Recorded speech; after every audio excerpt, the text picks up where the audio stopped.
protesto. Eu protesto para que todas as crianças passem a brincar mais. Apresentador do SBT, Lindezo veio conferir de perto as novidades entre os produtos licenciados da TV mais feliz do Brasil. E já escolheu o favorito dele. Ó, o meu favorito, já tá na minha mão. Jogo do Baú da Felicidade. Eu fiquei numa felicidade de encontrar esse jogo por aqui. Nos estandes, os visitantes podem conferir de perto os lançamentos que prometem chegar às prateleiras ainda este ano. A aposta do setor é unir tradição e novidade, com produtos que conversem com diferentes faixas etárias. Este aqui, por exemplo, reforça que a televisão e o mercado de brinquedos continuam caminhando lado a lado. As pessoas já brincam, né, de casa com os quadros do programa Silvio Santos. E por que não ter agora os quadros dentro de casa? Pelos corredores, lojistas e visitantes buscam as principais tendências do ano. O mercado aposta no crescimento do comércio eletrônico e na diversificação dos produtos licenciados, que representam mais de 1/3 dos lançamentos previstos para 2026. A gente vê produtos incríveis aqui, tendências que a gente vê no mundo todo, vem se desenhando aqui nesse período. Entre números positivos, personagens queridos e lançamentos aguardados, a 42ª Feira Abrim reforça a confiança do setor na economia e prova que o mercado de brinquedos continua sendo um dos mais dinâmicos do país. Ao longo do tempo vem se adaptando à mudança de comportamento das crianças, introduzindo cada vez mais elemento digital para você unir o digital ao brinquedo tradicional e com isso manter interesse. Muitos sobreviventes do temporal na zona da Mata Mineira perderam todos os documentos. Para ajudar essas pessoas, a Polícia de Minas Gerais tem feito um mutirão para emitir carteiras de identidade e certidões de nascimento. A família de Edna tenta se reerguer, a começar pelo exercício da cidadania. A gente está na fila para tirar a identidade dela, que foi perdida. A parede do meu quarto foi atingida pelo barranco que desceu.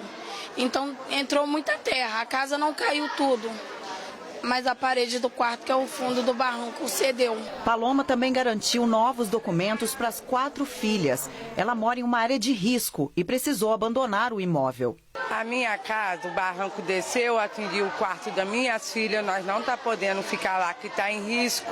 Perdi os documentos todinho da enchente, saímos lá 2h30 da manhã. Minha filha perdeu tudo na enchente. Aí agora começamos do zero de novo, fizemos documento, agora está fazendo tudo novo. No mutirão realizado pela Polícia Civil de Minas Gerais, em Juiz de Fora, quem perdeu tudo na enchente tem o direito de receber certidão de nascimento e carteira de identidade, sem nenhum custo. Nós temos a expectativa que já na próxima semana as identidades de âmbito nacional que não tiverem nenhum tipo de restrição na filtragem da Receita Federal já estejam liberados no gov.br, né, lá para o meio da semana. A expectativa é que mais para o final da semana essas carteiras físicas já estejam sendo encaminhadas ou aportem já na Câmara Municipal de Juiz de Fora. Em meio a tanta dor e sofrimento, o desejo da reconstrução. A emissão de documentos se torna então fundamental para que essas pessoas retomem a vida e busquem apoio nesse momento tão difícil. Ter uma documentação básica é indispensável para requerimento de benefícios e acesso a serviços públicos. A escola onde é realizado o mutirão em Juiz de Fora também funciona como alojamento para quem está sem casa. Uma prova de que o afeto e a solidariedade também podem ser abrigo. Porque a dificuldade ela chegou, né? Mas a gente tem que ter força e fé de continuar. Mesmo a gente perdendo praticamente o nosso sonho. Porque eu tenho 28 anos, eu demorei muito para conquistar aquela casa. E na hora que eu conquistei foi me tirado. De uma hora para outra, eu tive que sair de madrugada com as minhas filhas debaixo de chuva. Então, assim, é um recomeço para mim. Homem é preso após atropelar de propósito um motociclista. Nas imagens é possível ver o momento em que o carro acerta o veículo. Segundo a Polícia Militar, a vítima relatou que estava na rua quando um automóvel fechou. Ao buzinar, recebeu gestos obscenos do motorista. Ao seguir pela avenida, viu o carro se aproximando em alta velocidade. Ele tentou desviar, mas acabou sendo atingido. O carro foi encontrado em um terreno baldio, onde o suspeito foi localizado. Ele disse que a motocicleta teria quebrado o motociclista teria quebrado o retrovisor e que seguiu o motorista para receber o valor, mas acidentalmente acertou a moto. Esse caso aconteceu em Balneário Camboriú, em Santa Catarina. O aumento de invasões e roubos a prédios está chamando a atenção para técnicas cada vez mais modernas dos criminosos. Diante dessa mudança, os condomínios passaram a investir mais em novas tecnologias. Neste prédio de luxo, na zona sul de São Paulo, o acesso de pedestres é através do reconhecimento facial. A Giordana é moradora e preza pela segurança. Questões de senha, hoje em dia, qualquer pessoa pode ter acesso à senha, mas quando tem reconhecimento facial, eu me sinto mais segura, é mais tranquilo o prédio. Para entrar com o carro, só depois que esta câmera ler a placa do veículo e liberar. Só vai liberar a clausura depois que o reconhecimento da placa funcionar. Aí o porteiro tem a certeza que é morador e ele libera a segunda porta. Com o aumento de casos de invasões e roubos a condomínios, cresceu a procura por sistemas inteligentes para barrar a ação dos criminosos. Nesta empresa especializada em tecnologia para prédios, as vendas cresceram 25%. Quando você quer chegar em casa, você quer ter um pouco mais de segurança, se sentir mais confortável ali. E as câmeras, o sistema de controle de acesso e até mesmo leituras de placa faz com que a gente seja mais confortável e tenha mais segurança no nosso lar. Só no ano passado, o estado de São Paulo registrou 313 roubos a condomínios residenciais. Isso representa quase um crime por dia. E nos últimos casos de invasões a prédios aqui na capital, mostraram que os ladrões apostam principalmente no truque do controle clonado. Foi o que aconteceu neste prédio também na zona sul da capital paulista. O circuito de segurança registrou o momento que o carro com 3 suspeitos entra no estacionamento com um controle adulterado que estava vinculado ao de um morador. Ao perceber a movimentação estranha, o porteiro travou a saída, mas os bandidos conseguiram fugir pulando o portão. Para este especialista, é necessário treinamento dos funcionários para barrar a ação dos criminosos. 30 segundos, às vezes o assalto dura 30 segundos pelo celular, então ele pode ser que ele, só como você não tem esse ato, é muito instantâneo, ele já entra, por mais que ele fique preso na clausura, mas ele já entrou no prédio. A gente não pode normalizar, né, a não poder sair com o celular aqui em São Paulo nas mãos, né, e ser assaltado, então isso não é normal, então a gente realmente traz tecnologias para que possa melhorar a vida da população mesmo, né, com segurança. A Secretaria da Segurança Pública de São Paulo afirmou que as polícias civil e militar estão atuando de forma integrada para reduzir esse tipo de crime. Segundo a Secretaria, o trabalho resultou em uma queda de 27% nos roubos a residências do estado. Mistério envolvendo um jovem borracheiro na zona leste de São Paulo. Jonas está desaparecido há 10 dias. Ele teria se envolvido em uma briga dentro de um bar, se machucou, voltou para casa e saiu. Depois disso, não foi mais visto. A família acredita que a namorada sabe onde ele está, mas ela nega. Um áudio de um amigo revela uma possível traição. Eu acompanhei essa história de perto e te conto os detalhes agora na reportagem. A dor de um pai sem notícias do filho. Eu, como pai, né, queria que alguém soubesse alguma coisa dele, falasse, né, que ele tá, né, que é uma angústia que não consigo mais dormir nada, né, pensando nele. Jonas teria brigado com a esposa em um bar. Apareceu na casa da família no meio da madrugada. Ele estava com medo de represália, né, estava assustado, né, o que eu vi, né, conversando com o irmão dele ali, né. Dizia que queria fugir daqui. Dizia que queria fugir, que tinha uns caras que queriam pegar ele, né. Ele não estava sozinho. Foi pressionado a sair rápido e nunca mais foi visto. Ele veio me pedindo ajuda várias vezes aqui, falando que tinha uns caras querendo pegar ele, por causa que ele tinha brigado com a esposa dele. Aí ele veio e pediu ajuda, a hora que eu for passar, a hora que eu ia sair no portão para ir para ajudar ele, alguém tinha buzinado no carro para ele ir. E ele foi, entrou dentro do carro e nunca mais eu vi mais meu irmão. O carro em que estava apareceu na frente da casa de um amigo no dia seguinte. Jonas teria sido sequestrado porque o carro foi abandonado na frente da casa de um conhecido. Ele teria algo a esconder? E a esposa, já que o sumiço foi logo depois de uma discussão acalorada do rapaz com ela? Ela, o funcionário dele, um dos dois era, né?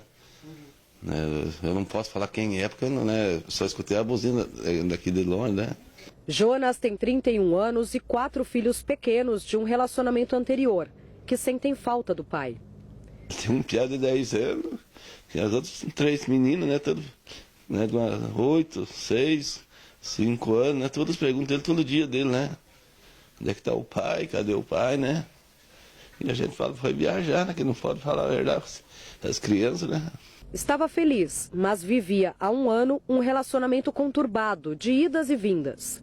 Os dois se estapeavam, né? Os dois se estapeavam, os dois se batiam, mas só isso aí mesmo que eu sei, né? Testemunhas relatam que na noite do desaparecimento, Jonas e a esposa tiveram uma discussão acalorada e que por conta disso ele se envolveu em outra briga com homens que também estavam aqui nesta adega, no bairro Cangaíba, zona leste de São Paulo.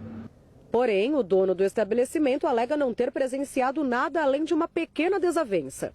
Só se ele teve algum problema depois que ele saiu, né? Na rua, que ele estava bêbado, né? Entendeu? O senhor lembra mais ou menos, eu sei que o senhor estava trabalhando, mas mais ou menos a hora que ele foi embora daqui? Devia ser umas 2 horas. Por volta de 2 horas da manhã, um carro parou aqui na rua da casa do pai do Jonas. Ele desembarcou, entrou na residência, foi direto até o quarto do irmão, que estava dormindo, o acordou, estava ferido com algumas marcas de arranhões no pescoço e dizia para o irmão que estava aflito, com medo, que precisava fugir porque pessoas o perseguiam para fazer mal a ele. O irmão ficou desesperado, queria ajudá-lo, começou a se preparar para sair com o Jonas. Só que ele não estava sozinho. Dentro do carro, uma pessoa buzinava o tempo todo para apressá-lo. Ele veio apressado para fora. Quando o irmão tentou segui-lo, Jonas já havia embarcado no veículo novamente e desaparecido. No carro estava ainda o funcionário dele falou que estava junto com ele ainda na hora da briga, né? Ele viu tudo na hora da briga, o funcionário dele.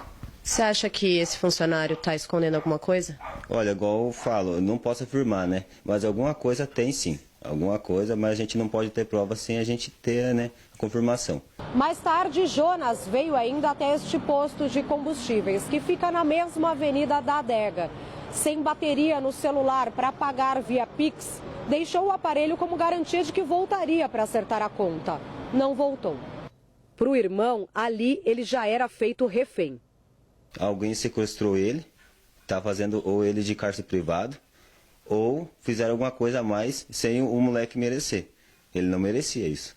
Na tarde seguinte, o carro em que Jonas estava, que era emprestado de um funcionário, foi encontrado em frente à casa de um amigo. Nós vamos tentar falar com esse amigo.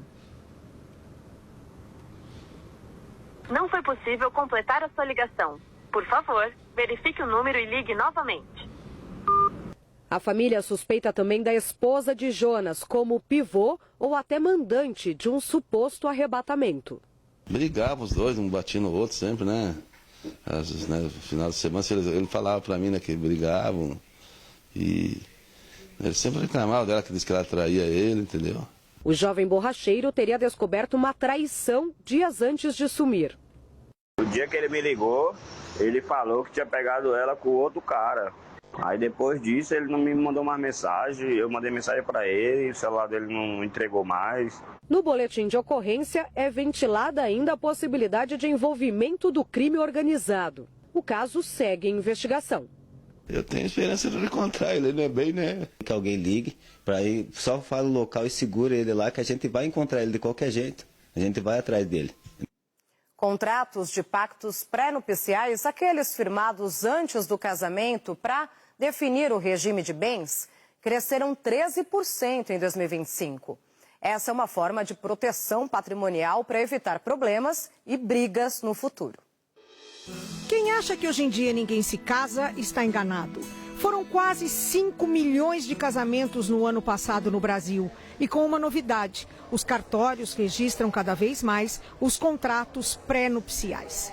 Foram cerca de 56 mil em 2023, quase 62 mil em 2024 e mais de 70 mil em 2025. O regime legal padrão no Brasil é o da comunhão parcial de bens, em que o casal, em caso de separação, divide o patrimônio adquirido durante o casamento. Qualquer outro regime precisa de um pacto pré-nupcial. Falar desse assunto com o companheiro ou a companheira às vezes é constrangedor, mas evita muita dor de cabeça no futuro. Procuram normalmente para ter independência de gestão em relação ao patrimônio de cada um. Também elas procuram querendo preservar o que elas conquistaram e elas não desejam que o outro tenha participação. Mas tem um terceiro motivo que não é comum as pessoas comentarem, que é, na verdade, o desejo de proteger o patrimônio um do outro caso aconteça um insucesso, um fracasso profissional e ele venha a atingir o patrimônio. Esta advogada costuma orientar os clientes a fazer o pacto. As pessoas passaram a ter mais conhecimento dos seus direitos com relação ao regime de bens e passaram a verificar o casamento, olhar o casamento não apenas com uma relação afetiva, mas também com uma sociedade patrimonial. Agatha não pensou duas vezes, queria separação total de bens e fez o contrato. A gente tem medo de que se um dia não der certo, vire uma batalha judicial que não acaba nunca mais. Isso desgasta emocionalmente, desgasta tudo, né? Então a gente optou por essa forma de casamento. O único bem precioso que ela não conseguiu colocar no pacto foi a Floquinha. O jeito foi pressionar o marido a fazer uma promessa. Ela veio antes, ela vai comigo para onde eu for. Já está claro. Com certeza. Um ato pela vida das mulheres foi realizado na Marginal Tietê, em São Paulo, onde a jovem Tainara Souza Santos foi vítima de feminicídio no fim do ano passado, em um caso que chocou o país. O ato foi organizado pelo Ministério das Mulheres, dando início à programação do Dia Internacional da Mulher, que é celebrado no próximo domingo. O evento teve a presença das ministras Márcia Lopes, das Mulheres, Marina Silva, do Meio Ambiente, Sônia Guajajara, do Meio Ambiente e de familiares de Tainara. Um mural também foi pintado no local.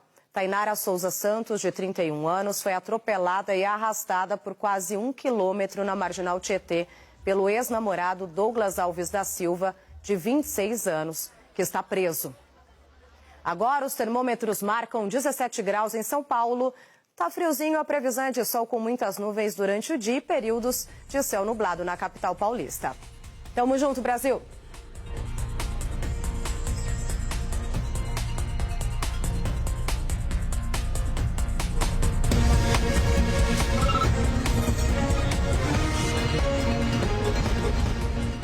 Duas horas da manhã em ponto, agora estamos ao vivo.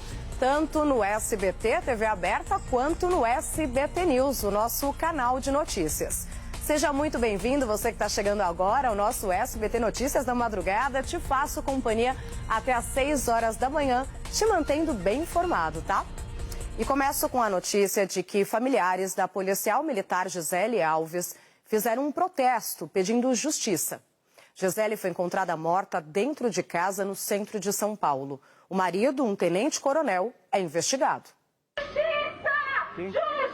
Parentes e amigos estão reunidos em frente aqui à corregedoria da Polícia Militar em São Paulo, buscando realmente um posicionamento por parte da Justiça nesse caso que realmente parou aqui o país. Olha só, todos com cartazes aqui, Justiça por Gisele. Muita gente reunida, inclusive a mãe esteve aqui e falou com essa equipe de reportagem.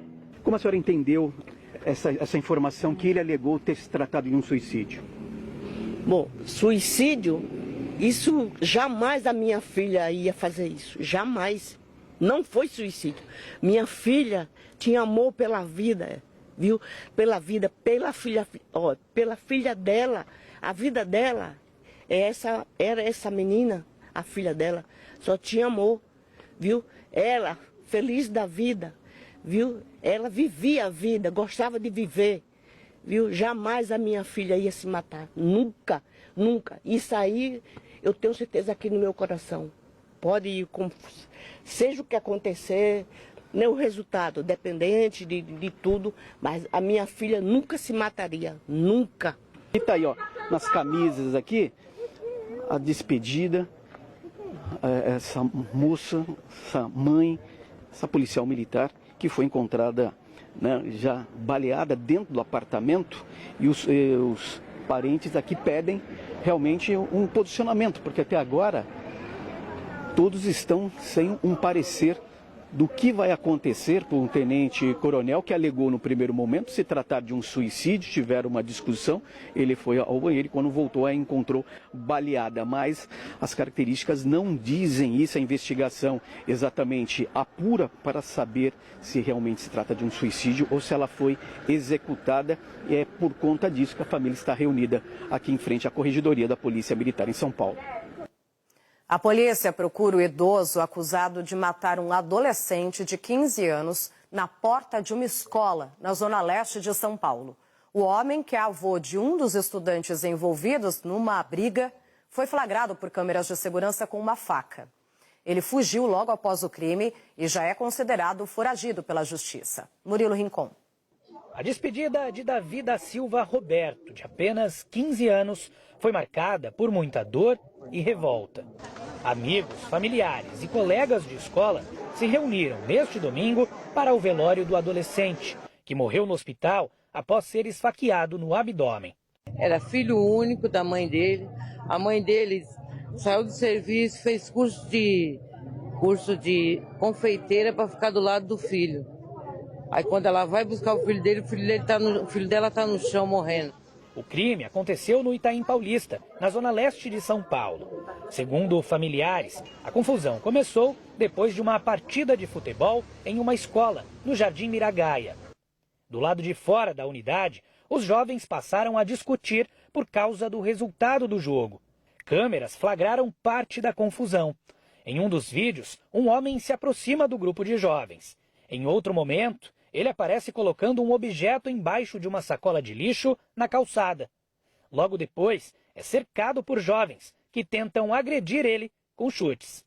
Todo mundo está aqui hoje querendo justiça. A gente quer justiça. Porque foi um velho de 75 anos para dar uma facada num moleque de 15 anos que tinha a vida toda pela frente. De acordo com testemunhas, durante o tumulto, um jovem de 16 anos teria atirado uma pedra contra outro rapaz de 20 anos. Ao tentar apartar a briga, Davi foi atingido. Segundo o relato da família, o avô do jovem que atirou a pedra interveio na confusão e deu um golpe de faca no adolescente. As imagens mostram que o grupo tentou conter o agressor, mas ele conseguiu escapar com a chegada da polícia. No boletim de ocorrência, os agentes afirmaram que agiram para dispersar a aglomeração e que não presenciaram o momento do ataque. Por isso, o autor não foi detido em flagrante. Inicialmente, o caso foi registrado como lesão corporal, mas com a morte da vítima, a polícia deve mudar a tipificação do crime após a conclusão dos laudos periciais. Em nota, a Secretaria de Segurança Pública do Estado disse que o autor do crime já foi identificado, mas ainda segue foragido. Tirou a vida do menino que tinha a vida inteira pela frente. Ele era muito querido, tem muita gente que amava ele e quer justiça. A Secretaria da Educação do Estado lamentou a morte do adolescente e disse que presta apoio à família. Psicólogos foram designados para prestar atendimento aos alunos e funcionários da unidade. Enquanto a polícia segue nas buscas pelo suspeito, a família vive o luto e a espera por respostas. O pedido é um só, que o responsável seja localizado e responda pelo crime atrás das grades. 2 ciclistas ficaram feridos após serem atingidos por um carro neste domingo em Gravataí, na região metropolitana de Porto Alegre. O veículo atingiu ciclistas que seguiam no mesmo sentido da rodovia. As vítimas foram socorridas e, segundo as autoridades, estão fora de perigo. As causas do acidente ainda estão sendo investigadas. Há menos de 10 dias, 3 ciclistas morreram atropelados no Rio Grande do Sul.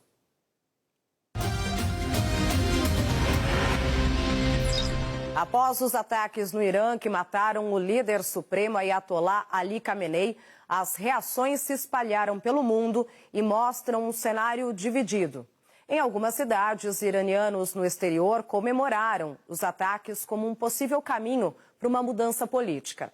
Em outras, houve protestos e atos de repúdio contra os Estados Unidos e Israel.